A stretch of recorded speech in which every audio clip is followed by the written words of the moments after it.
오늘도 변함없이 사건반장 시작합니다. 사회부 송우영 기자, 손수호 변호사, 이수정 경기대 범죄심리학과 교수, 양지열 변호사, 박준혜 수호 선생님 나오셨습니다. 안녕하세요. 네, 안녕하세요.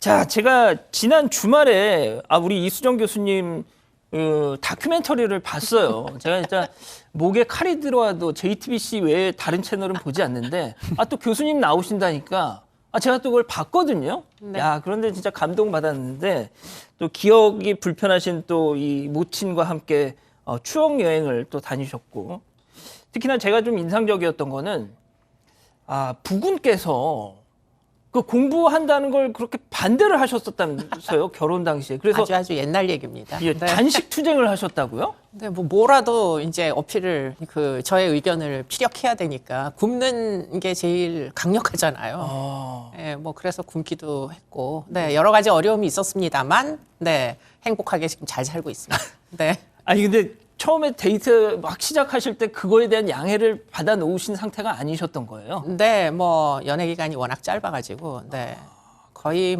부적응 상태로 시작했습니다. 서로 간에. 부적응 상태로 연애해서 결혼해도 이렇게 이수정 교수님처럼 행복하게 살 수 있다는 거를 우리 많은 또 가족 여러분들도 기억해 주시길 바랍니다. 자, 이제 본격적으로 좀 얘기를 시작해 볼게요. 어제부터 이게 정말 많은 공분을 사고 있는 사건입니다. 인천의 한 장애인 복지시설에서 20대 장애인이 식사 중에 쓰러진 뒤에 숨졌는데, 자, 송 기자, 경찰이 국과수에서 1차 소견을 받았네요. 네, 질식사로 추정된다는 1차 구두소견이 나왔습니다.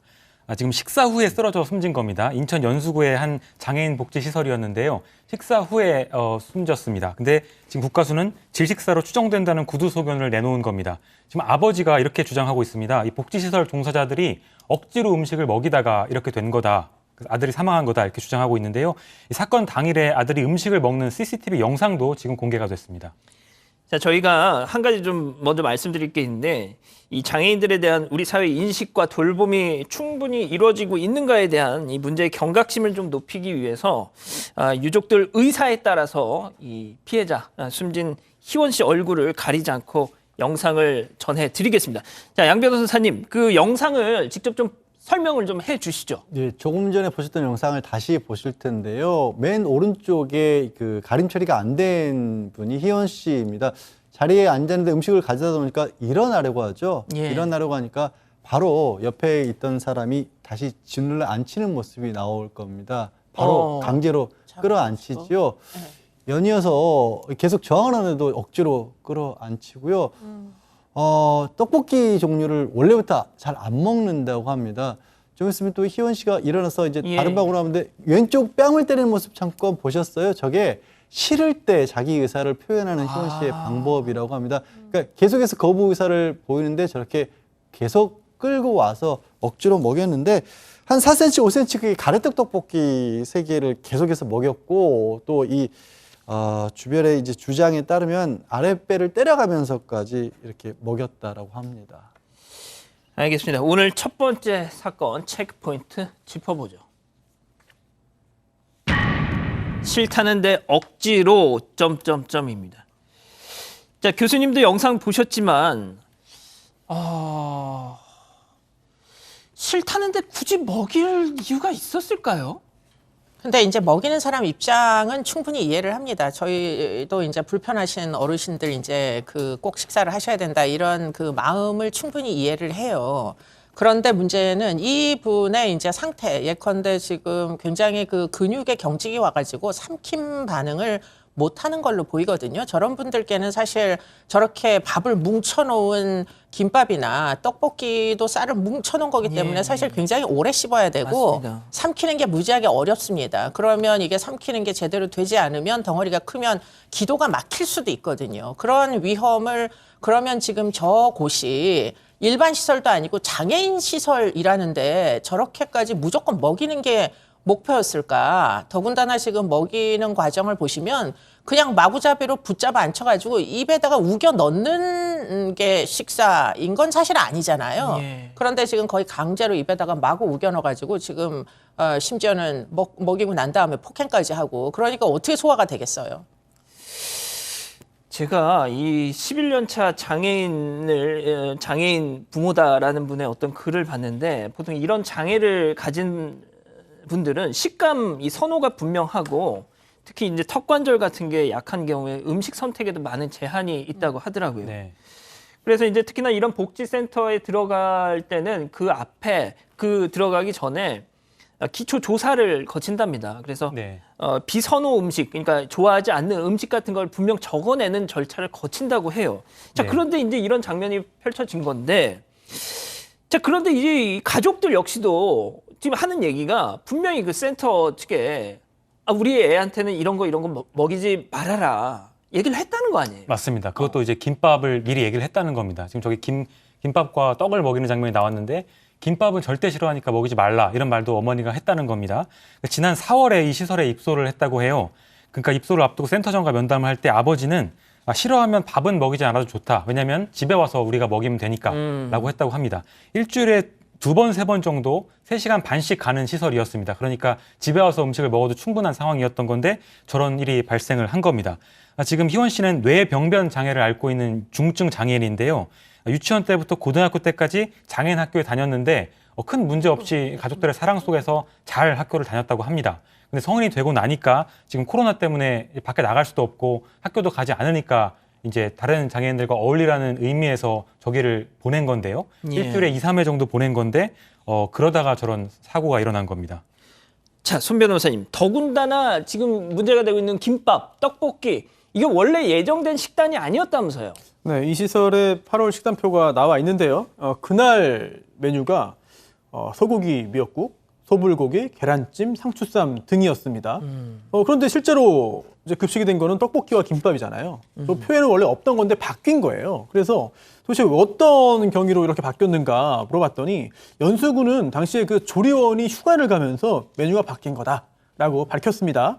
그런데 이 고인의 아버지는 여기에 대해서 좀 의문을 제기합니다. 뭐냐면 이 국 반찬 이렇게 밥 이렇게 먹이기 위해서는 굉장히 좀 힘들 수 있다. 그래서 좀 수월하게 이제 식사를 좀 진행하기 위해서 좀 손이 많이 가는 이런 것들을 좀 빼고 대신 쉽게 먹일 수 있는 예. 이런 김밥이나 떡볶이로 바꾼 거 아니냐. 또 그로 인해서 결국 이런 안타까운 일이 생긴 거 아니냐.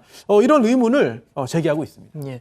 그래서 지금 유족들도 이런 식의 예정된 식단이 갑자기 변경되는 경우가 한두 번이 아니었을 것이다라고 지금 의혹을 제기하고 있다고 하는데 제가 관련 자료를 봤더니 앞서 말씀하신 것처럼 이 장애인들에게는 그러니까 질식 우려 때문에 음식물 특히나 이제 상당히 좀 주의해서 줘야 한다 이런 게 되게 기본이라고 봤는데요. 이 복지센터에 계신 분들이 막 거의 교수님 아까 말씀하셨지만 우겨 넣지 이게 진짜 기본적인 소양이 있는 분들인가라는 생각이 언뜻 들거든요. 어떻습니까, 교수님 좀? 일단 소양이 없어 보이고요. 예, 심지어는 지금 이분이 소위 내성마비인데 지금 그러면은 뭔가 움직임이 자유롭지가 않습니다. 그러니까 자기네들이 원하는 대로 의자에 앉혀놓을 수 없으니까 의자에다가 굴복을 시키기 위해서 배를 때리거든요. 예. 그러면 배에 힘을 못 주니까 일어날 수가 없잖아요. 그렇죠. 저런 종류의 행위를 하는 거 보면 이거는 전문 지식이 없는 것은 물론이고 지금 이 시설이 원하는 바가 무엇인지 정말 무조건 원하는 이제 루틴한 생활에 저 장애의 여러 가지 특성을 고려하지 않은 채 꿰다 맞추려고 하는 것만 지금 목표인 것인지 그리고는 또 틀림없이 안에서 조리를 해야 되거든요. 근데 저 음식들은 사실 그냥 구매를 해가지고 온 것 같다는 인상을 지우기가 어렵습니다. 그러면 식단에 드는 비용은 다 어디로 갈까? 그게 한편으로는 굉장히 궁금증이 드는 거죠. 예. 자, 그리고 말이죠. 이 유족들은 시설 종사자들의 이후에 벌어진 상황에 대한 또 부적절한 조치 때문에 희원 씨가 죽음에 이르게 됐다라고 주장을 한다는데 어떤 점 때문에 그런 겁니까? 이 부분이 저도 참 이해가 안 가는 게 가래떡 큰 거를 억지로 먹이는 과정에서 이 호흡곤란을 일으켜서 쓰러졌잖아요. 그러면 당장 생각해보는 게 그걸 뱉어내게 이른바 합리입법을 해야 하잖아요. 그런데 그걸 하지 않고 심폐소생술만 하고 그냥 119를 불렀다라는 겁니다. 그래서 유족들은 주장하고 있는 부분이 그 바람에 사실은 이 뇌에 산소 공급이 안 돼서 뇌사 상태 이런 거 아니냐. 5분만 지체가 돼도 굉장히 장애가 크게 올 수 있는 30분을 그렇게 뒀다라는 거군요. 예. 이 희원 씨 아버님이 또 의료인이시랍니다. 그러니까 이 모습을 CCTV로 봤으니 얼마나 화가 나고 가슴이 아프겠어요. 그러니까 이 유족들 말씀 중에 제가 좀 아팠던 것이 저산소증으로 태어나서 얻은 장애랍니다. 희원 씨 장애가. 근데 또 저산소증으로 사망을 했다. 자, 관련해서 시설 측의 뭐 해명, 입장도 좀 들어는 봐야 될 것 같은데요. 네, 시설 측은 이렇게 설명하고 있습니다. 그러니까 운동을 하고 와서 배고플 것 같았다. 그래서 음식을 먹였다라고 얘기를 하고 있습니다. 그러니까 오히려 음식을 잘 먹이려고 한 행동인데 결론적으로 이렇게 돼서 욕심이 과했다, 죄송하다 이런 입장을 밝혔는데요. 지금 경찰 수사가 진행됐습니다. 경찰 수사가 의뢰된 상태이기 때문에 경찰은 CCTV를 확보하고 관련자들을 불러서 지금 과실 여부를 확인할 예정입니다. 경찰 수사가 어떻게 될지 지켜봐야 할 것 같습니다. 자, 손 변호사님, 만약에 이게 수사가 이제 진행이 되면 뭐 어떤 혐의 좀 적용이 가능할까요? 일단 사망에 이르렀기 때문에 그 부분에 대한 죄책을 물어야 되죠. 근데 현재 그 경찰에서 나온 얘기로는 일단은 뭐 수사가 끝난 건 아니지만 업무상 과실치사죄 성립 가능성이 있다는 이야기를 했다고 보도가 됩니다. 그런데 고의인지 과실인지에 따라서 굉장히 큰 차이가 생기거든요. 예. 따라서 정말 업무상 과실로 인한 그 치사인지 아니면 살인의 어떤 미필적 고의를 인정할 수 있는지 여부가 굉장히 중요한 쟁점이 될 것이고요. 당시에 이 시설의 관리 일지도 있고 또 여러 가지 영상들도 있기 때문에 이런 것들을 종합해서 판단을 해야 될 것이고요. 또 하나 이런 사망과 직접 관련되지는 않더라도 폭행 영상도 있습니다. 그렇죠. 또 이러한 폭행이 단순 폭행 수준을 넘어서 학대로 인정될 가능성도 있는 것이고 또 그 외에 뭐 보조금, 지원금 사용 등을 비롯해서 이 시설 운영 전반에 문제점이 있는지 여부까지 함께 봐야 될 것 같습니다. 알겠습니다. 오늘 인물 이어갑니다.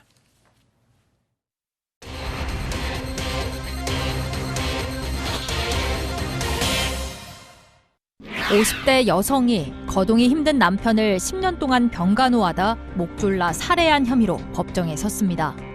1심 재판부는 여성에게 무죄를 선고했지만 항소심은 이를 뒤집고 실형을 선고했습니다. 오늘의 주요 인물을 정리합니다. 자, 10년간 남편의 병간호를 한 50대 여성의 얘기입니다. 말이 쉬워서 10년이지. 정말 생각만 해도 끔찍한데 어떻게 하다가 이런 일이 벌어진 거죠? 네, 10년 전쯤, 그러니까 2007년에 교통사고가 났습니다. 남편이 교통사고를 당해서 후유증으로 제대로 움직일 수가 없게 된 겁니다. 그러니까 대소변도 가리지 못하고 여성이 직장도 그만두고 간병을 했다는데요.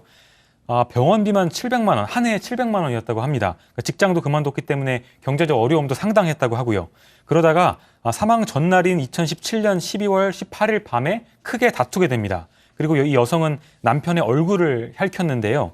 그 다음날 새벽 2시쯤에 이 남편이 사망한 채 발견되는데 핥힌 상처 외에도 얼굴과 목에서 뭔가 압박에 의한 뇌출혈이 발견됩니다. 그래서 목을 졸라 숨지게 한 거 아니냐 이런 혐의를 받았습니다. 그럼 검찰은 이 살해 혐의로, 남편 살해 혐의로 기소를 했나 보네요. 그렇습니다. 구체적으로 살해 행위는 검찰이 본 그 살해 행위는 목을 조르고 또 코, 입 막아서 이제 질식하게 만들었다라는 것이고요.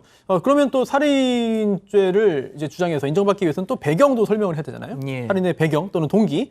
장기간 간병으로 인해서 경제적, 정신적으로 굉장히 좀 힘든 상황이었다. 그런 상황에서 이제 계속해서 매일 새벽 5시부터 3시간씩 기도를 하라고 계속해서 강하게 권유를 하니까 그로 인한 말다툼이 생겼고 결국은 살인으로 이어졌다라고 보았는데요.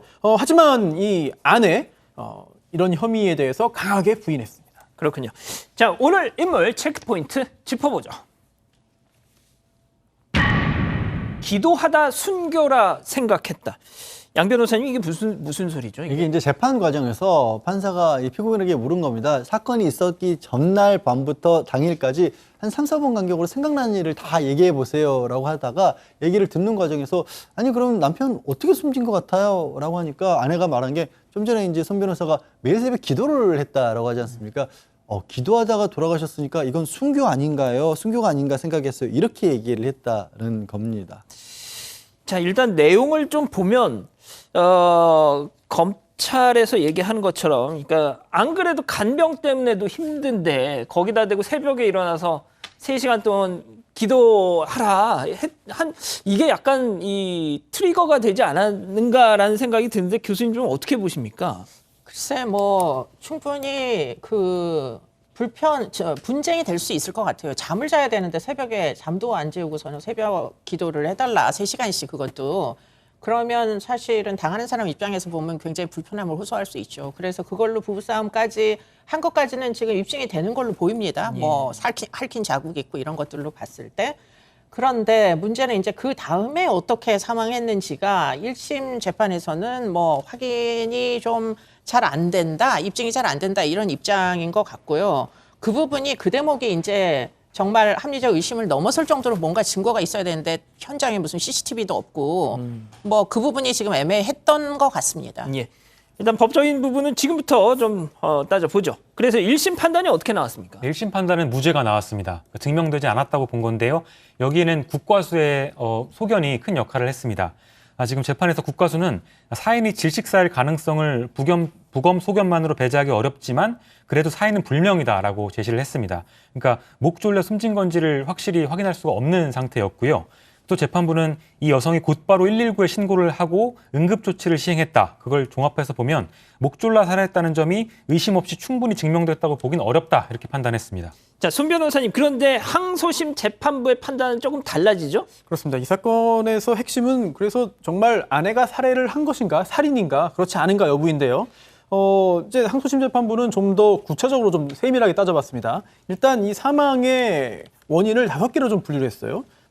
병에 의한 사망, 질병에 의한 사망, 또 사고사, 또 극단적인 선택, 또 타살인데요. 타살도 제3자에 의한 타살, 또 아내에 의한 타살로 좀 나눠봤습니다. 그래서 이 중에서 다 배제한 다음에 하나씩 이것도 아니네, 이것도 아니네. 그럼 마지막 남은 게 이제 실제 사망 원인이라고 볼 수 있다는 거죠. 우선 질병.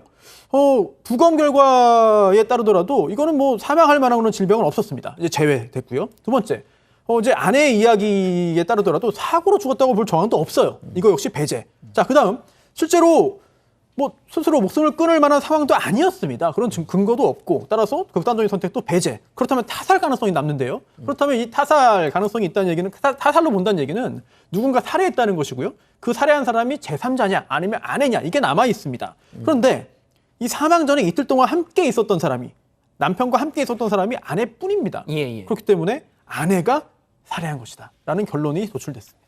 자, 그런데 또 이 과정에서 법의관의 진술이 또 상당히 영향을 줬다고요? 1심에서 무죄가 나왔던 결정적인 이유 중에 하나가 법원의 부검 소견서에 법원이 이거 살인 질식사인지 여부를 정확하게 알 수 없다. 사인 불명이라고 적어놨기 때문이거든요. 그건 검찰이 그렇게만 이 증거 자료를 제출했던 겁니다. 재판부에서 이건 좀 의심스러우니까 더 추가적으로 알아봐 이렇게 할 수는 없는 거거든요. 그래서 1심에서 무죄가 나왔는데 무죄가 그렇게 나오는 거 나니까 검찰에서 그러면 좋다. 법의관 한번 불러 직접 얘기를 들어봐 주십시오라고 증인으로 부른 겁니다. 예. 증인으로 불렀을 때 법의관이 나와서 내가 사인 불명이라고 적은 건 맞는데 그 이유가 질식사 가능성이 높긴 하지만 부검만 가지고 그 결과를 단정 지을 수는 없고 내가 부검한 결과에 검사의 추가적인 수사 결과를 종합해서 검찰에 판단해 줄 거라고 알아서 그렇게 적었다라는 거예요. 그러니까 재판부가 봤을 때 아니 그렇다고 한다라면 부검 결과가 이 사망을 뒷받침할 수 있는 증거 자료로 될 수 있는 거구나라고 생각이 바뀐 거죠. 어허. 자, 손 변호사님, 그래서 항소심 재판부 판단이 어떻게 나왔습니까? 네, 1심 판결과 달랐습니다. 즉 아내가 남편을 살해했다, 살인을 했다라고 인정을 했고요. 형량은 징역 2년 6개월형을 선고했는데요. 우선 지금까지 살펴본 대로 이 아내가 살해를 했다, 그 행위들이 증명됐다고 봤습니다. 그리고 살해의 동기도 필요한데 10년 동안 병간호했고요. 또 그로 인해 우울증 등을 겪었고 또 당시에도 새벽기도 문제로 자주 다투게 됐기 때문에 그로 인한 갈등이 살해 동기로 충분하다고 보면서 징역 2년 6개월형을 선고했습니다.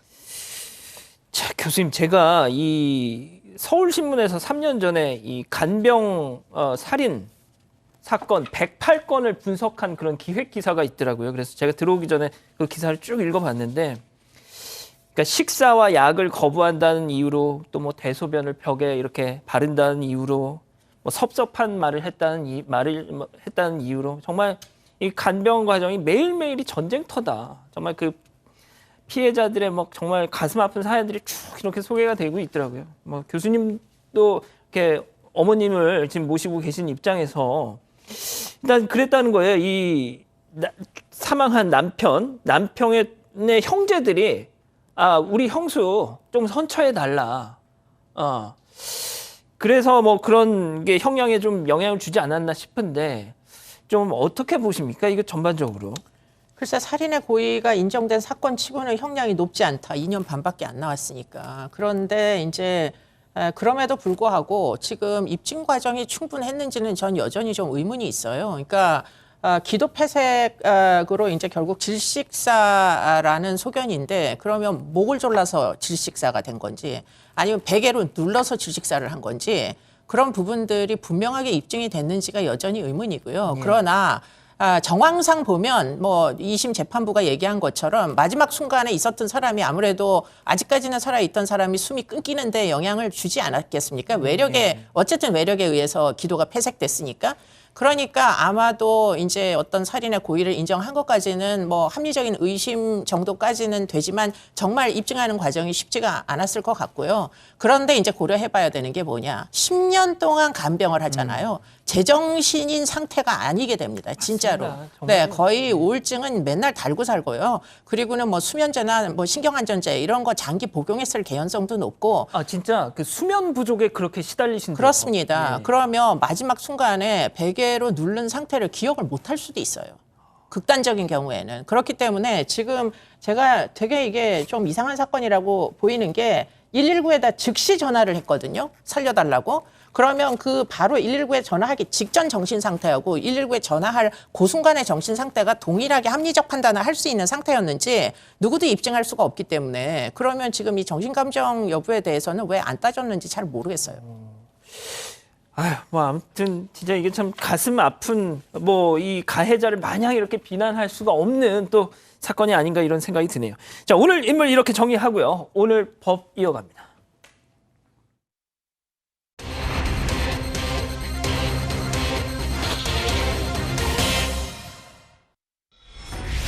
아이를 잃어버렸다고 거짓 신고를 해 수개월간 경찰들을 헛고생시킨 여성이 재판에 넘겨졌습니다. 유튜브 조회수를 올리려고 장애인 형제에게 학대를 일삼은 30대 남성이 실형을 선고받았습니다. 오늘의 주요 재판을 정리합니다. 자, 첫 번째 재판 체크포인트 짚어보죠. 아이를 잃어버렸다. 이게 어떤 내용이죠, 송 기자? 네, 지난해 제주도에서 실종 신고가 들어옵니다. 그러니까 아이를 잃어버렸다는 실종 신고였는데요. 무려 16년 전에 친척집에서 4살짜리 아이를 잃어버렸다고 신고를 합니다. 그래서 경찰이 그 친척집에 가서 물어보니까 이 친척도 당시 일하고 집에 와보니까 아이가 없었다. 그래서 실종이 맞다는 취지로 경찰에 얘기를 합니다. 자, 그러니 16년 전에 사라진 아이 실종 신고를 뭐 뒤늦게 한 겁니다. 16년 지나서. 경찰은 당연히 그러면은 진짜 그러셨어요? 하면서 그때 막 뭐 실종 기록 같은 것도 뒤지고 뭐 난리가 났었겠죠? 경찰이 상당히 적극적으로 신속하게 조치를 취했고요. 이 사건 역시 마찬가지입니다.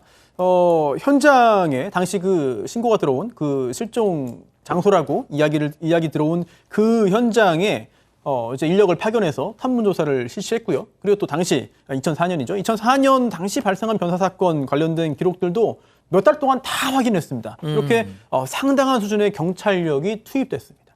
자, 그런데 여기서 진짜 충격적인 반전. 알고 봤더니 이 실종 신고가 뻥이었다. 네, 멀쩡하게 잘 살아있었습니다. 아이는 실종된 적이 없어요. 이게 어떻게 된 거냐면 예. 이 여성이 아이를 낳았는데 예. 낳고 출생신고를 한 겁니다. 근데 출생신고를 하고 나서 개인적인 사정이 있어서 아이 이름을 바꿨어요. 근데 개명을 한 게 아니라 다시 출생신고를 한 겁니다. 그러니까 서류상으로는 아이가 둘이 있었던 셈이 된 거예요. 그러다가 왜 이번에 그럼 거짓말로 실종신고를 했냐면 아이가 없는 아이가 자랐을 거 아니에요. 세월이 지나면서 예. 군대 가라고 입영 통지서가 온 겁니다. 그러니까 이 여성 입장에서는 아니 이걸 어떻게 해야지 고민하다가 잃어버렸어라고 실종신고를 한 겁니다. 야, 이거 범죄거든요, 사실. 신고 자체를 거짓으로 이주하는 것 자체가 이 범죄입니다, 사실.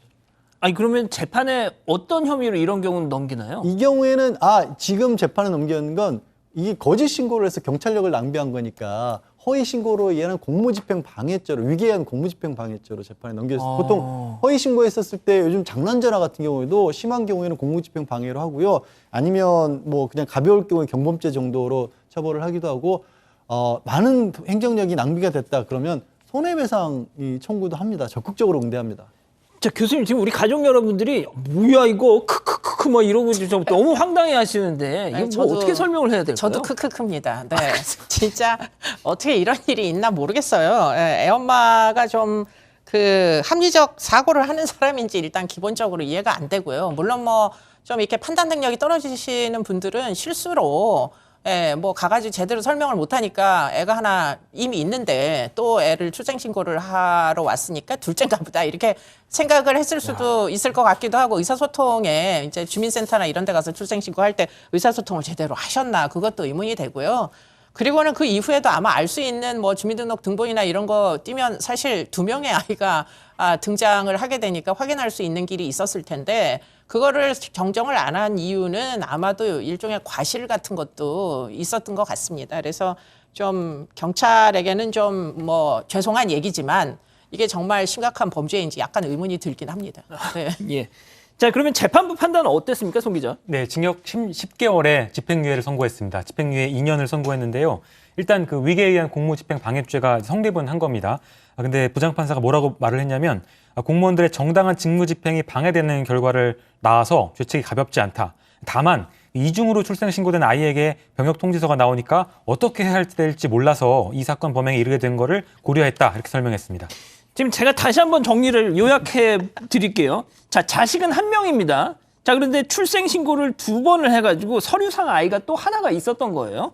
근데 그 가상의 아이한테서 군대 가라고 영장이 나오니까 그제서야 걔 실종돼가지고 16년 전에 찾아주세요. 뭐 이랬다가 그게 뻥이야 해버려가지고 지금 이 지경이 된 건데 아니 손 변호사님 제가 좀 이걸 보면서 좀 의아한 것이 뭐 군대 영장이야 그렇다 쳐요. 하지만 초등학교 교육청은 뭐를 했냐 도대체 아니, 학교 가라고 또 모두 왔을 거 아닙니까 초등학교 때.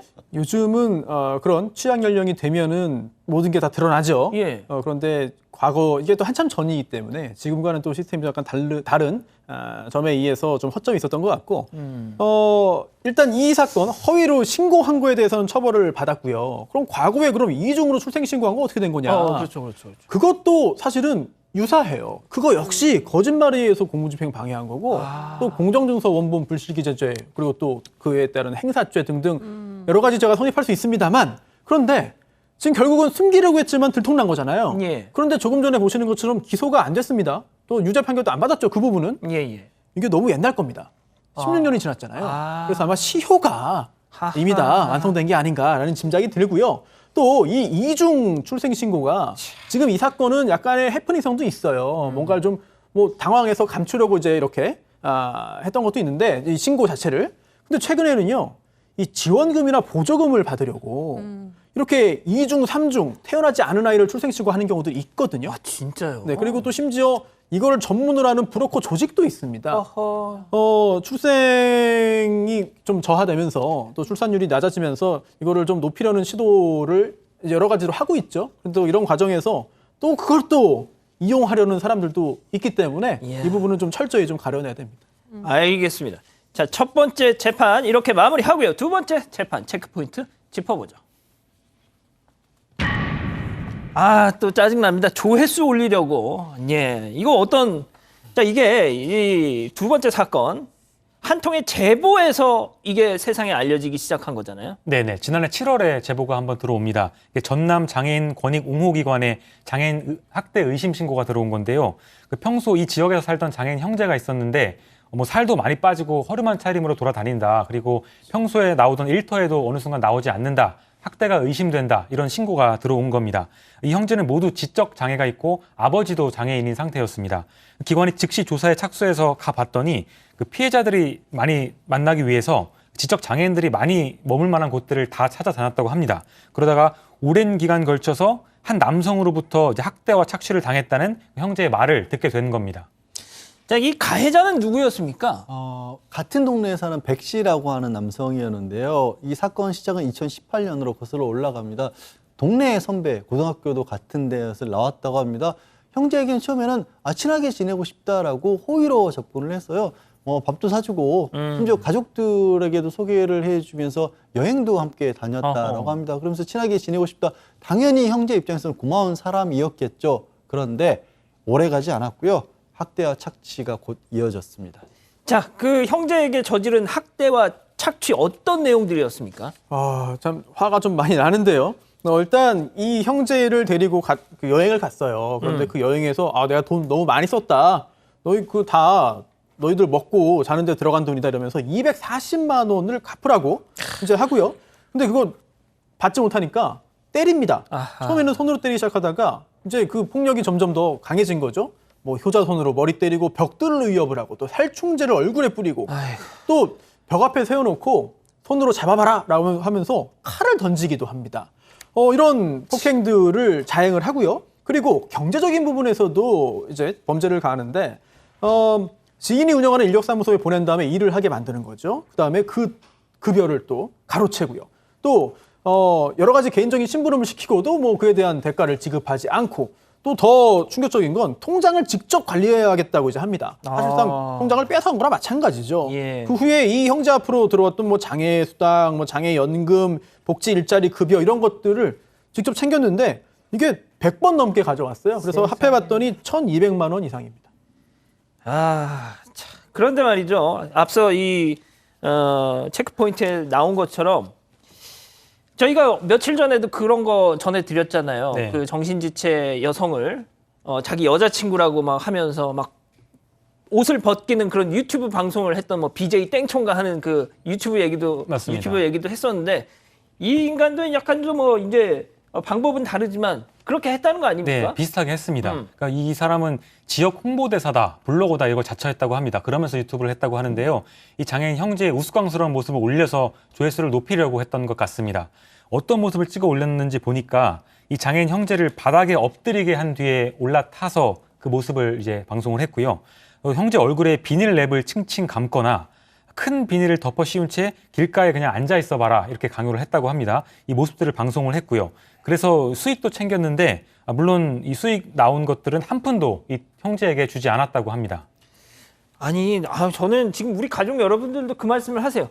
아니, 그걸 보고 있는 사람들은 왜 가만히 있었냐고. 그 유튜브 뭐 방송을 했으면 그걸 보고 있었던 사람들도 있었을 거 아닙니까? 예? 자, 아무튼. 자, 교수님.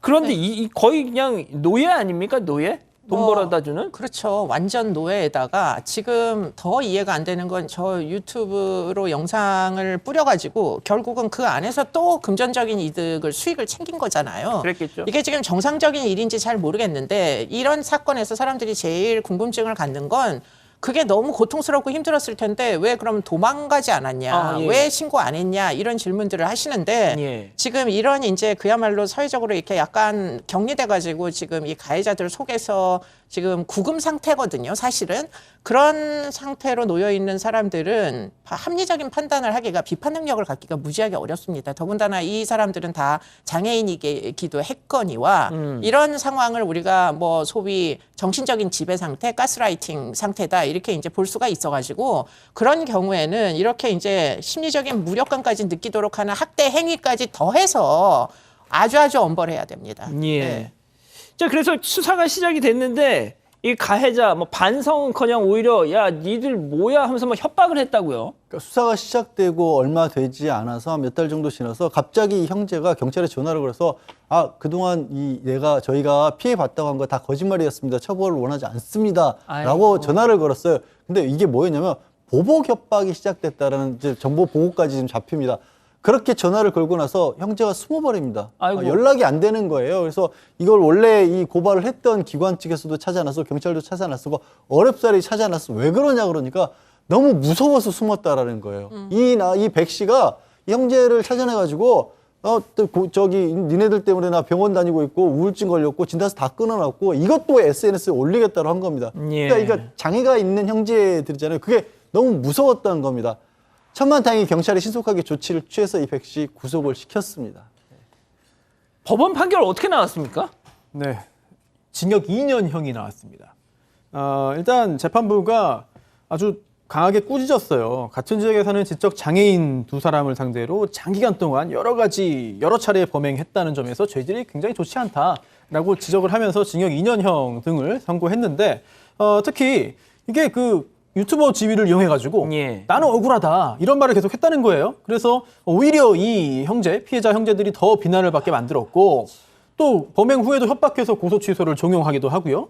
또 반성문을 제출하긴 했지만 실제로 이 피해자들에게는 진정성 느낄 만한 사죄는 하지 않았다. 이런 부분들이 불리하게 작용했습니다.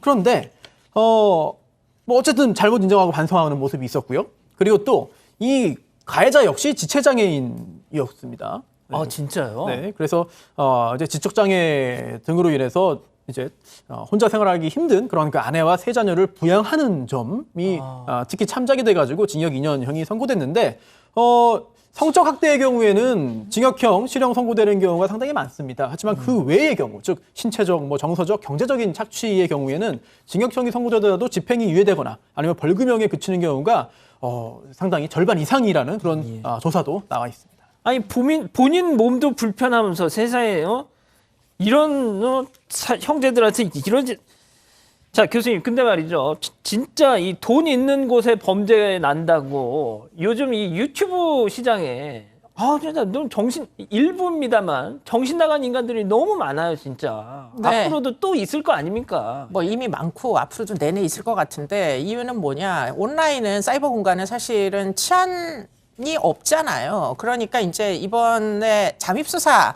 아청법을 개정해서 잠입수사가 이제 시작이 됩니다. 그럼 경찰이 사이버 공간을 이제 위장을 해가지고 들어가서 조사를 할 수가 있습니다. 그렇기 때문에 아동 청소년 성범죄만 단속하지 말고 이런 종류의 정말 장애인에 대한 착취 범죄 또는 아주 가혹한 잔혹물 같은 것을 제작해가지고 영리적인 사업을 하는 사람들 이런 사람들 전부 단속했으면 좋겠고요. 예. 외국의 경우에 특히 이제 최근에 많이 입법되는 것 중에 뭐가 있느냐? 지금 징벌적 손해배상을 청구하게 합니다. 지금 이 사건도 유튜브 해가지고 그 이득이 발생했잖아요. 그것의 몇 배가 되는 이제 그 손해배상을 청구해가지고 돈을 다 벌 수가 없으니까 사실은 이런 일들이 싹이 말라버리게 이렇게 입법을 하는 것이 최근의 추세입니다. 네. 그렇군요. 알겠습니다. 자 오늘 법 이렇게 마무리하고요. 계속해서 사건 X파일 이어갑니다.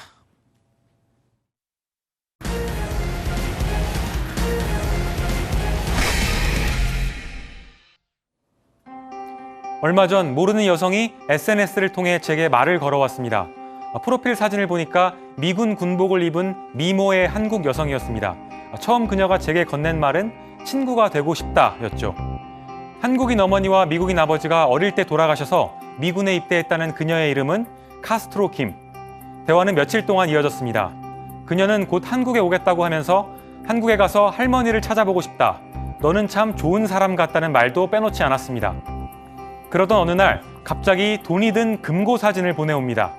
아프간에서 작전 중에 700만 달러가 든 금고를 발견했는데 일단 한국에 보내주겠다는 겁니다. 심지어 한국에서 만날 때까지 보관하고 있으면 30%를 주겠다고도 합니다. 그러더니 배송료와 보증금으로 500만 원만 먼저 보내달라고 합니다.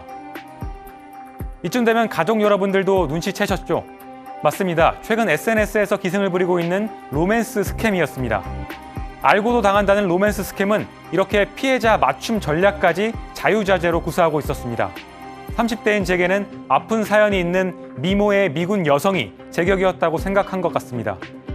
정신을 똑바로 차리지 않으면 자기도 모르게 속게 되는 로맨스 스캠의 전략, 오늘 엑스파일에서 자세히 알려드립니다. 자 오늘은요 이 송우영 기자가 직접 경험한 로맨스 스캠 주제로 골라봤는데 자, 송 기자, 이 킴 캐스트로 네. 이 여성한테 나 유부남이다, 나 품절됐다는 얘기 했어요, 안 했어요? 그 직전이었는데 물론 그런 말은 하지 않았던 게 지금 아니. 재수 씨 보고 있는데 이거? 네. 근데 저는 이제 알고 취재 목적으로 대화를 이어갔던 뭔 거기 때문에 취재 목적이야 또? 아이, 속은 척을 많이 하면서 대화를 했었습니다. 네, 참 보고 있지 지금 보고 있죠? 네 보고 있습니다. 알겠습니다. 자 아무튼 그 얘기는 좀 이따 끝나고 다시 하고. 네. 진짜 이게 보통 제 지인도 이 킴 캐스트로 똑같은 사람한테 이 페이스북에서 친구 신청을 받고 그걸 딱 스샷을 올렸더라고요. 스크린샷을. 저도 인싸가 됐습니다라고요. 그러니까 이게 그만큼 많이 퍼져 있는 겁니다. 자, 송 기자한테 접근했던 그 킴양, 겉으로 보기에는 어떤 사람이었어요? 네, 그러니까 한국인의 모습이었는데 미군 군복을 입고 있었습니다. 나이가 되게 20대에서 30대 초로 보였고 상당히 미모의 여성이었거든요. 근데 처음에는 이제 부담스럽지 않게 좀 말을 걸어옵니다. 그냥 친구가 되고 싶다, 뭐 한국에 대해 알고 싶다 이렇게 얘기를 하다가 점차 사연을 들려줍니다. 그러니까 어릴 때 뭐 아버지 어머니가 돌아가신 거, 혼자 커야 돼서 이제 강하게 크고 싶어서 미군이 된 거 이런 얘기를 하다가 아프간에서 지금 뭐 활동을 하고 있다 얘기하면서 아프간 현지 사진들도 보내주고요. 아프간 주소도 보내줍니다. 이렇게 거의 뭐 며칠간의 신분을 쌓다가 이제 저희가 설명해드린 그런 돈을 요구하는 본색을 드러낸 겁니다. 운송료랑 보증금으로 300만 원만 보내달라. 결국 스캠이었던 겁니다. 자, 양 변호사님도 킴 캐스트로의 선택을 받으셨다고요? 저는 이제 그 얘기 듣고 이름이 너무 귀에 익어서 찾아봤어요. 찾아봤더니 지난해 7월에 저한테 연락을 했던 그 인물이더라고요. 그래서 아직까지 활동을 하고 있구나라고 참 놀랬고, 저한테는 시리아에서 3년째 근무 중이라고 그렇게 얘기를 했었습니다. 자, 제가 이게 워낙 피해자들이 많다 보니까 어떤 커뮤니티에 이런 글이 올라왔습니다. 제가 그냥 대화체로 설명을 해드릴게요. 자, 아프간 파병 작전 중 탈레반이 숨겨놓은 금괴를 발견했다며 그거 옮긴 돈 보내달라서 오빠가 송금해줬잖아. 파병 끝나면 금괴 찾아서 오빠랑 결혼하자며. 진짜 한국 오는 거 맞지? 응? 뭐라고? 이번엔 나이지리아 간다고? 자, 이게 패턴이 다 비슷해요, 송 변호사님. 이게 워낙에 유명한 이름이에요. 웬만한 사람 다 알만한 그런 이름입니다. 이제는 어느 정도 이제 이런 대화를 통해서 익숙해지면은 그 다음에 이제 전화번호 알려달라고 해가지고 직접 통화를 하거나 아니면은 이제 그 카카오톡 아이디 알려달라고 해서 카카오톡으로 이제 넘어와서 대화를 하기 시작합니다. 뭐 나도 연락받았다. 뭐 이런 내용들은 뭐 검색하면은 너무나 많이 나옵니다. 정말 대단히 많이 나옵니다. 그런데 예전에 이런 얘기도 있었어요. 그래서 이게 이 카스트로 킴이 이제 허구의 인물이냐 그랬는데 실제로 존재하는 실존 인물이다. 진짜요? 네. 실제로 미군에 존재하는 아시아계 여성이고요. 그래서 이 계정 말고 다른 건 다 거짓입니다. 속지 마세요라고 하는 이야기를 본인이 했는데, 물론 뭐 그것도 정말 본인인 여부는 제가 지금 확인하지 못했습니다만, 이렇게 도용의 또 도용의 도용이 계속해서 이루어지기 때문에 이 카스트로 킴이 실제로 존재하는 인물이라면 스트레스를 엄청나게 많이 받을 것 같아요. 그러니까 쉽게 얘기하면 이 킴 캐스트로가 이제 김미영 팀장 약간 그런 성격인 거잖아요. 그렇죠. 예. 근데 이렇게 아무래도 이 제가 앞서 설명해드린 그런 그 남자의 그 글처럼 자꾸 그냥 처음에는 의심을 하다가도 뭔가 좀 절박하고 또 미모이고, 저도 이제 지금 블러가 안 된 실제 그 사진을 봤는데 뭐 상당히 미모의 여성이에요. 그런데 저런 사람이 막 그렇게 뭐 애절하게 얘기하면 혹할 수도 있겠다 뭐 생각은 들더라고요. 네. 그 대목에서 전 잘 이해가 안 됩니다. 네. 혹할 수 있나요? 죄송합니다. 네. 제가 아직 결혼을 못 해가지고 저는 혹할 것 같아서. 네, 뭐 개인차가 굉장히 심할 것 같고요. 근데 이 사기범들은 문제는 그 개인차를 이용한다는 겁니다. 상대의 취향 같은 걸 미리 파악을 해가지고 결국은 이제 젊은 남성들에게는 로맨스 스캠으로 이제 접근을 하는 거고, 저 같은 사람도 이런 스캠이 오거든요. 진짜요? 복권에 당첨이 됐는데 돈을 좀 보내주면 나중에 나눠 갖자 뭐 이런 거는 옵니다. 네, 그렇기 때문에 상대를 보고 나서 수법을 아주 능수능란하게 바꾸는 것으로 그렇게 알려지고 있습니다. 네. 자, 실제 피해 사례가 있죠. 있으니까 그냥 굉장히 많습니다. 그러니까 이수정 교수님 말씀하신 것처럼, 그러니까 뭐 의심을 많이 하는 사람들은 절대 안 속잖아요. 근데 이런 거를 이제 수만 명인지 모르겠지만 하여튼 수백 수천 명한테 보내서 그 중에 일부가 이제 걸리면 대화를 저처럼 오늘따라 송 이어가면. 기자 왜 이렇게 말을 더듬어 지금? 지금 재수 지금 의식하는 것 같은데 계속. 네, 저는 뭐 정직한 것만 했습니다. 네, 근데 아무튼. 네.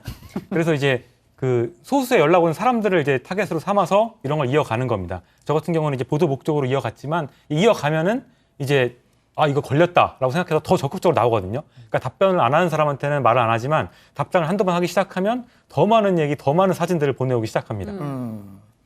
자, 누가 이런 거에 속냐하시는 분들도 계실 것 같은데요. 송 기자가 소개한 그런 실제 피해자들 얘기 듣고 얘기 이어가죠. 너한테 내가 뭐 억대 집을 사줄 수 있고 너랑 결혼할 거고 그러니까 나는 이렇게 해서 빨리 너를 만나고 싶으니까 이 작업이 한 2주 정도를 계속 들어와요.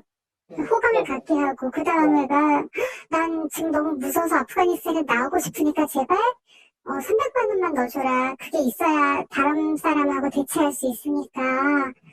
그러니까 사연도 또 그래요? 라고 이제 듣게 될 수밖에 없는 상황도 있고 그래서 찾아보니 근데 이 경우는 지금 피해자가 여성이네요. 네. 어. 피해자가 여성이고 이제 로맨스 스캠 일당이 남성이었던 겁니다. 아. 제가 인터뷰를 직접 했었는데 예. 굉장히 잘생긴 백인 남성이었고요. 아하. 유엔 소속 의사였습니다. 본인이 밝힌 프로필이.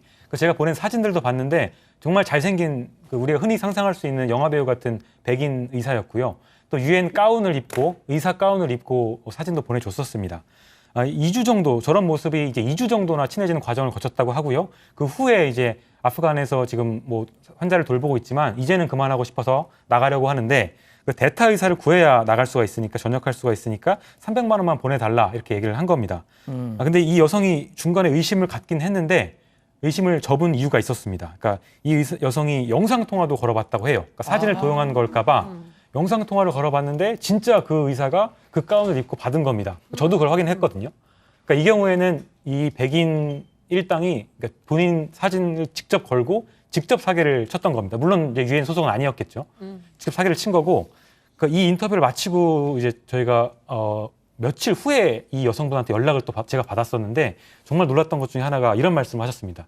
혹시나 인터뷰 다 했지만 속은 거 알았지만 혹시나 만에 하나 이 사람이 스캠이 아니라 진짜 아프간에서 고통받고 있는 유엔 의사였으면 어떡하냐. 내가 한 사람을 살릴 수 있었던 기회를 놓친 거면 어떡하냐 이런 말씀을 하셨거든요. 그러니까 그렇게 속을 정도로 그러니까 완전히 마음을 빼앗아 놓은 겁니다. 피해자의 마음을. 교수님 좀 짧게 부탁드릴게요. 네. 영상 통화를 했으면은 속을 수밖에 없을 것 같은데요? 네, 그 정도 갔으면 이미 돌이킬 수 없다. 이렇게 이제 보입니다. 그러니까 사람들이 처음에 거부를 하거나 그런데 문제는 야금야금 이제 속기 시작하면은 일종의 인지 부조화 같은 게 생겨가지고요. 나중에는 본인이 속았다는 걸 인정하는 것 자체를 좀 두려워하기도 하고 거부하기도 합니다. 그래서 결국은 그 부조화 상태가 되면 결국 내가 속은 걸로 결론 나고 가슴이 아프니까 그걸 피하기 위해서 결국은 더 속아 들어가는 거죠. 네. 자, 지금 사기꾼들이 가장 많이 사칭하는 게 유엔이다. 지금 이런 얘기가 많은데 그래서 저희가 유엔 관련 단체에 어떻게 이럴 때 대응하는 게 좋겠냐고 직접 문의를 해봤습니다. 잠깐 들어보시죠. 유엔 직원이 비자금 또는 휴가, 본인의 퇴직금 어떤 명목으로 누군가에게 돈을 요구하거나 또는 송금한다는 것은 절대로 있을 수가 없습니다. 그러니까 어떤 형태의 어떤 그런 요구나 제안도 다 사기라고 판단하시면 되겠습니다. 하루에 많게는 서무건까지 들어오는 게 현실입니다. 양 변호사님, 그러면 이거 어떻게 좀 짧게 좀 부탁드립니다. 마무리. 딱히 방법이 없어요. 주의하셔야 돼요. 왜냐하면 이게 우리나라에서 일어나는 범죄도 아니고 해외에서 이렇게 스캠을 하는 경우가 있기 때문에 잡아야 돈 국내에서 송금책 정도밖에 못 잡거든요. 조금 전에 동북아사무소 직원분이 말씀하셨잖아요. 우리한테 전화를 차라리 해달라. 그 소속 기관에 전화를 하셔서 확인을 하시면 확인해주고 있다고 합니다. 알겠습니다. 자, 엑스파일 이렇게 정리하고요. 이어서 사건 상황실 넘어갑니다.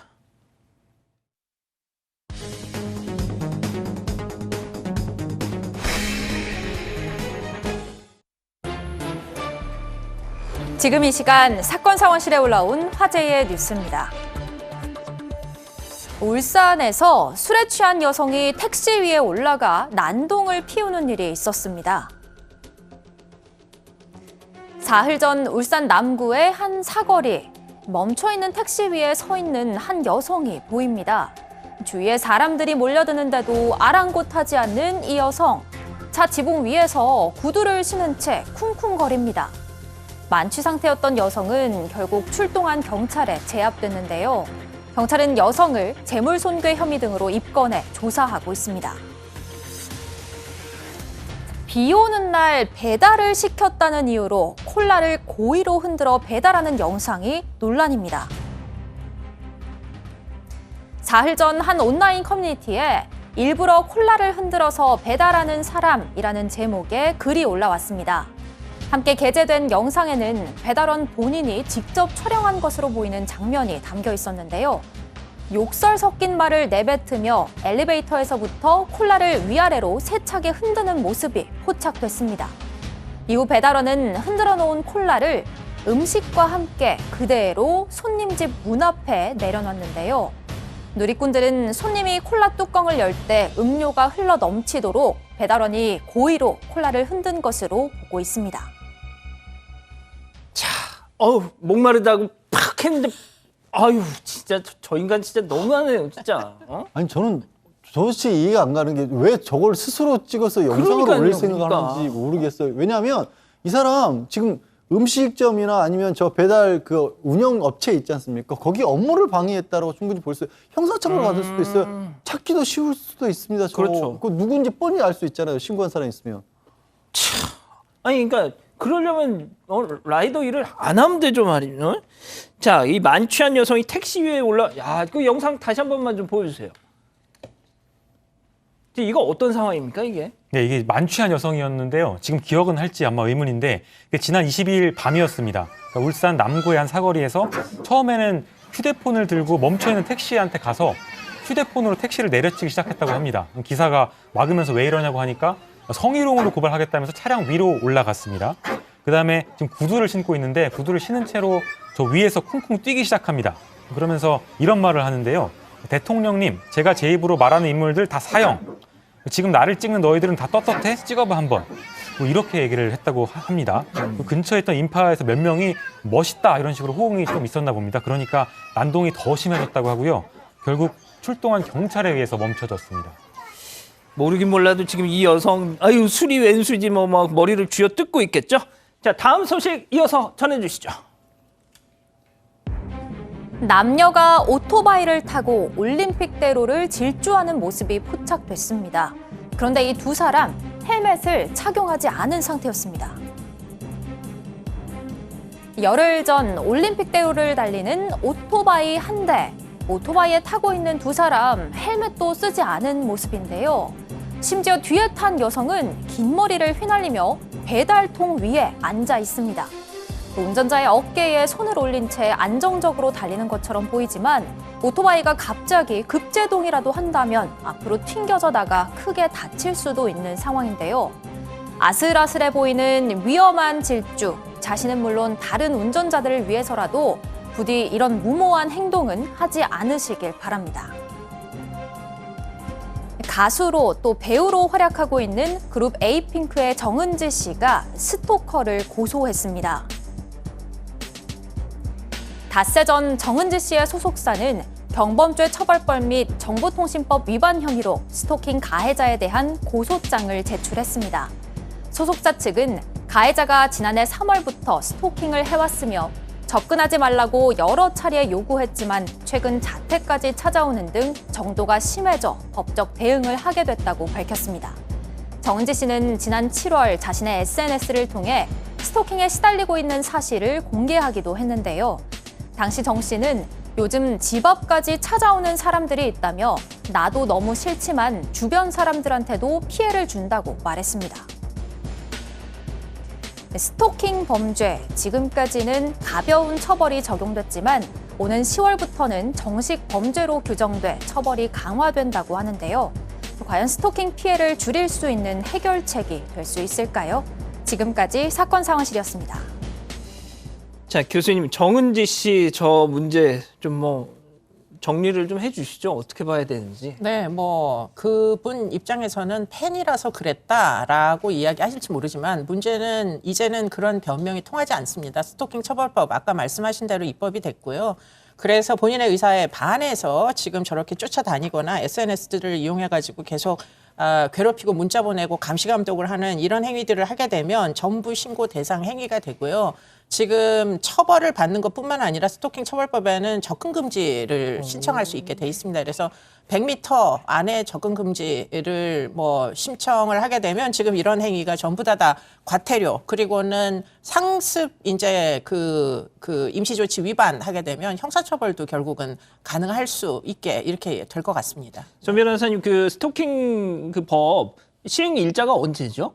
올해 10월 21일입니다. 국회 통과돼서 공포까지 됐습니다만 이제 공포 후에 이제 6개월 지나서 시행되도록 만들었거든요. 그래서 올해 10월 21일에 시행됩니다. 그래서 지금 이 사건, 이 법 시행일 전에 행한 행위를 스토킹 처벌법으로 처벌할 수는 없어요. 다만 뭐 이번에 고소됐다고 해가지고 이 행위를 완벽하게 그만둘 것이냐? 그렇지 않을 가능성이 안타깝지만 가능성 크거든요. 예. 따라서 시행 후에 똑같은 행위를 할 때는 그때는 이제 더 이제 무거운 처벌을 받게 되겠죠. 알겠습니다.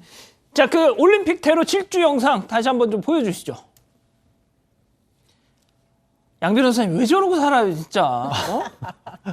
진짜 물어보고 싶네요. 너무나 위험하고 당연히 이제 도로교통법 위반이 이중으로 위반이죠. 헬멧 안 썼고 오토바이가 달릴 수 없는 곳인데요.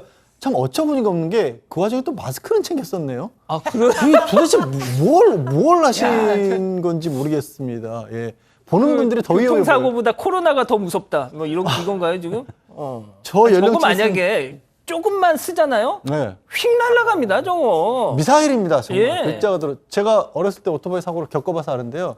정말 한 5m를 날아가더라고요. 아이고. 빗길에 미끄러져서 그런 건데 헬멧 안 쓰고 있으면 큰일 날 뻔했어요. 참, 정말 왜 저러고 사는지 모르겠네요.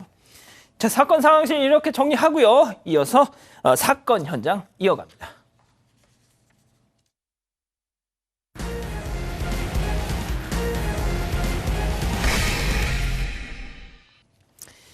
자, 사건 사고 속 생생한 현장 소식 전해드리는 사건 현장 시간. 오늘 찾아간 첫 번째 현장, 브라질로 가보시죠. 네. 뭔가 좀 불안합니다. 네, 도로에 차량 한 대가 멈춰 섰습니다. 한 남성과 여성 2명이 차 뒷문을 열고 차에 올라타고 있습니다. 근데 그때 뒤에서 뭔가가 다가오는데요. 부딪힙니다. 예, 자세히 보니까 말이고요. 마차입니다. 말 한 마리가 수레를 끌고 도로에 나타난 건데요. 그리고 끌다가 지금 그대로 차를 들이받고 만 겁니다. 그러니까 말이 차량을 피하려고 하긴 했는데 수레 끝부분이 차량 왼쪽에 부딪히면서 말 수레가 튕겨져 나갔습니다. 아니 무슨 또 말이 와서 또 부딪혀요 또 이건 또 뭐야 또?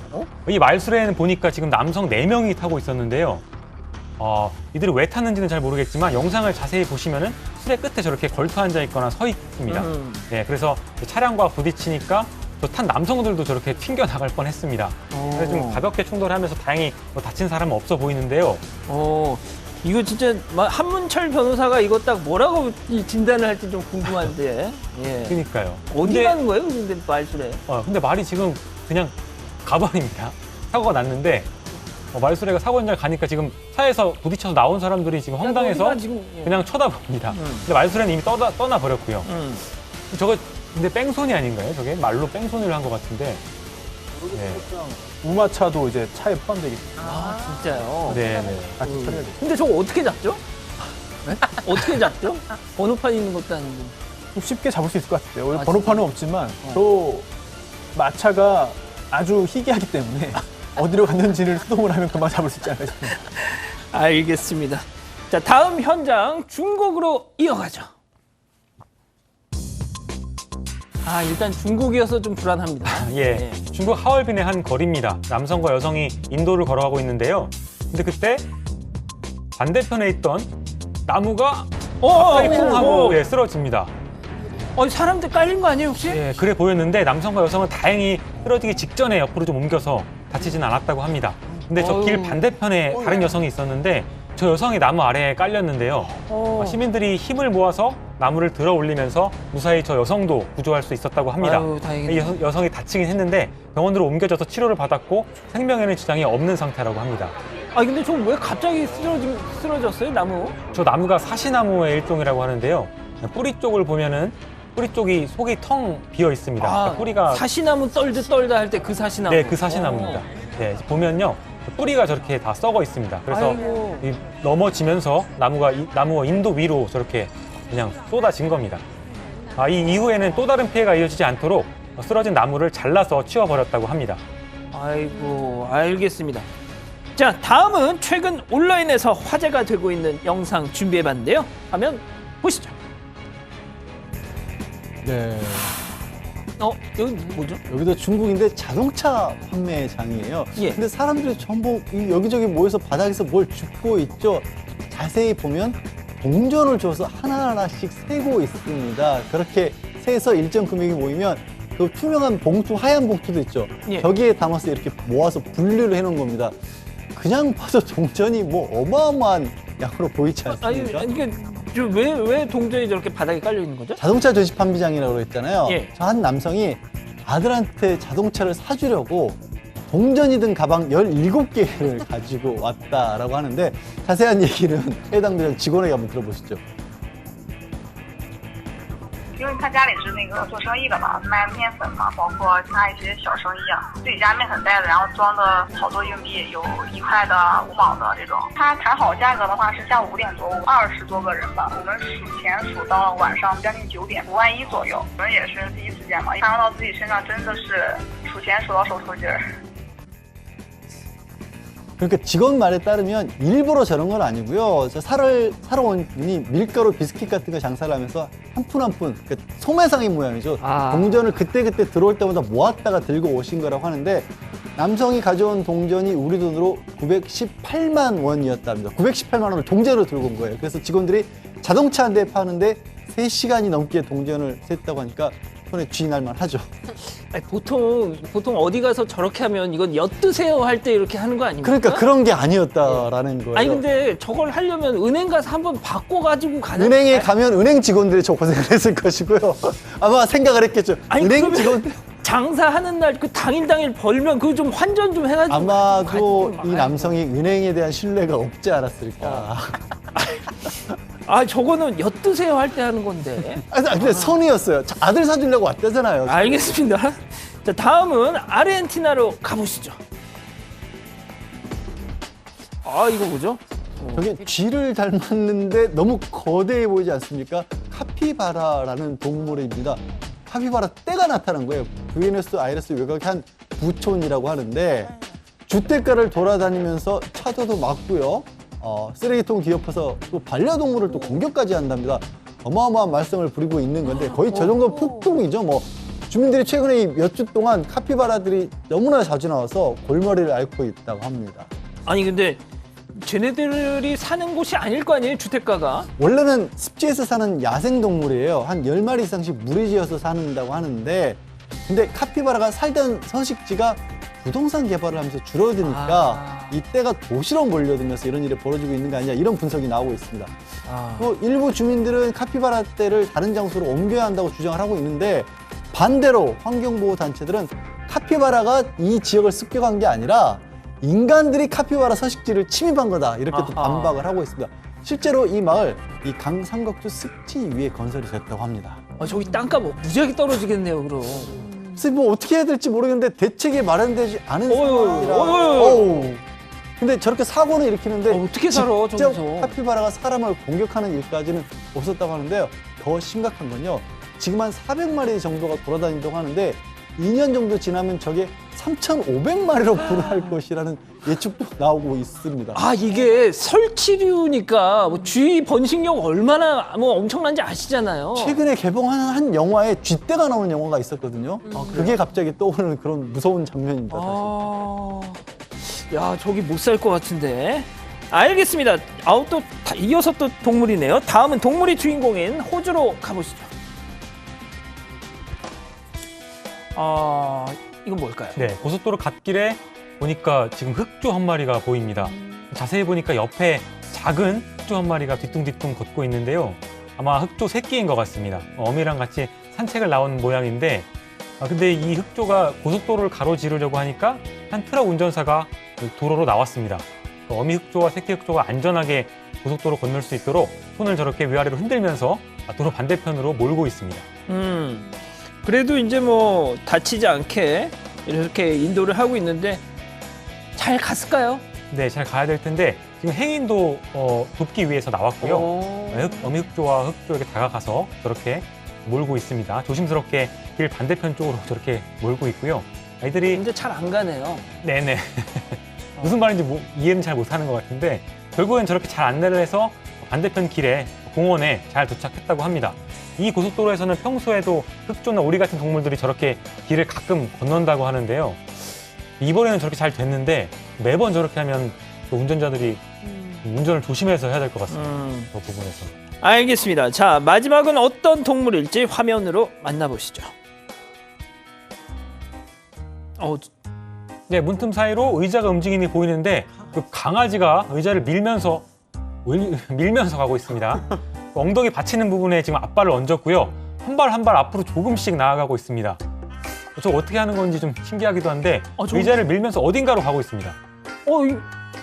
지금 지가 하고 있는 거네요? 네, 어디로 가는 거죠? 가봤더니 도착한 곳 따져보니까 주방 조리대였습니다. 네, 의자를 밟고 올라가서 인덕션 위에 있는 프라이팬 안에서 얼굴을 파묻고 뭔가 먹고 있습니다. 네, 프라이팬 안에 담긴 음식을 몰래 먹다가 지금 주인한테 딱 걸린 겁니다. 이 영상 제목이 보니까 당신이 강아지를 1분 동안 내버려 두면 생기는 일이었다고 합니다. 이 영상을 촬영한 견주는 이 강아지가 입양 3주 만에 냉장고 문을 여는 방법을 터득하더니 그 안에 있던 버터, 치즈, 햄버거 다 먹었다 이렇게 전했습니다. 와. 아니, 교수님, 그러니까 보통 뭐 원숭이들은 도구를 이용해서 뭐 한다는 얘기는 들었는데. 저 좀 지금 예. 강아지가 저렇게 하는 거 처음 봤어요. 예. 네, 그건 아주 약간 머리가 소름 끼치는데. 우수한 아주 천재 같은 강아지네요. 오. 재능을 살려줘야 되지 않을까 싶습니다. 네. 이야, 아니, 손 변호사님 좀 어떻게 보셨어요? 어찌 보면은 강아지가 사람보다 더 똑똑한 면도 있는 것 같아요. 아니, 쟤는 진짜 좀 영특한 것 같은데요. 영특하네요. 저렇게 도구를 쓰는 건, 와, 진짜 신기합니다. 예. 진짜 알고 하는 건 진짜 신기하네요. 일단은 알겠습니다. 자, 이 정도로 하고요. 잠시 30초간 전하는 말씀 듣고 다시 오겠습니다. 채널 고정, 리모컨 돈 터치. 평일 대중교통 타잖아 내 차 두고 그래서 다이렉트로 KB 다이렉트라면 대중교통 할인 특약 KB 손해보험 마일리지 할인 특약도 동시가입. 내가 욕심이 좀 많아. 침대 스프링도 한 8,000개쯤 갖고 싶거든. 8,000개의 핏으로 내 몸에 맞춰주니까 바꿔봐. 다를걸? 알레르망 스핑크스. 자, 오늘 준비한 소식은 여기까지입니다. 사랑하는 사방 가족 여러분, 진짜 사랑합니다. 자, 저희는 내일도 별이 3개 오후 3시에 다시 옵니다. 자나깨나 코로나 조심, 안녕히 계십시오.